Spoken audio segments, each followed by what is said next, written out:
कहीं दूर एक छोटा सा गांव था। नाम था पिचपिचपुर। वहाँ के लोग बड़े सीधे साधे थे, लेकिन एक चीज बहुत अजीब थी। इस गांव में कोई भी बबलगम नहीं चबा सकता था। क्यों?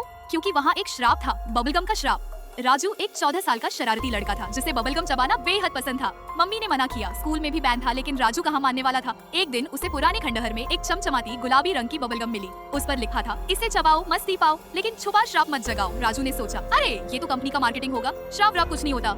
उसने झट से बबलगम मुंह में डाली और चबाना शुरू किया। और फिर पहला चबाना, उसका बाल नीला हो गया। दूसरा चबाना, उसकी नाक से बुलबुले निकलने लगे। तीसरा चबाना, पूरा गांव गूंज उठा एक डरावनी हंसी से। अब तू बना बबलगम बॉय, जहाँ जाएगा वहीं होगा चप चप का हंगामा। अब राजू जहाँ भी जाता, लोग उसके पीछे दौड़ते। कोई उसे चबाना चाहता था, कोई उसे बबल बनवाना चाहता था। गाँव के कुत्ते तक उसे चबाने के लिए पीछे पड़ गए। श्राप का तोड़ लीने राजू एक दिन गांव के बूढ़े बाबा फुसफुसिया बाबा के पास गया।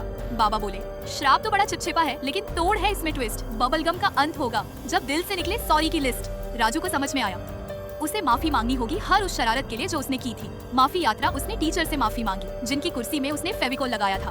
पप्पू की पतंग काटने के लिए उसने जो चीनी की डोरी चुराई थी, उसके लिए भी। और सबसे बड़ी बात, अपनी मम्मी से माफी मांगी, जिनकी सारी बबलगम उसने चोरी से चबा ली थी। जैसे ही आखिरी माफी निकली, एक जोर का पॉप हुआ और राजू का बबलगम रूप गायब। वह फिर से नॉर्मल हो गया। लेकिन कहानी यहाँ खत्म नहीं हुई, क्योंकि जैसे ही उसने माफी के बाद चैन की सांस ली, पास के खंबे से आवाज आई, अब तेरी बहन ने बबलगम चबाई है।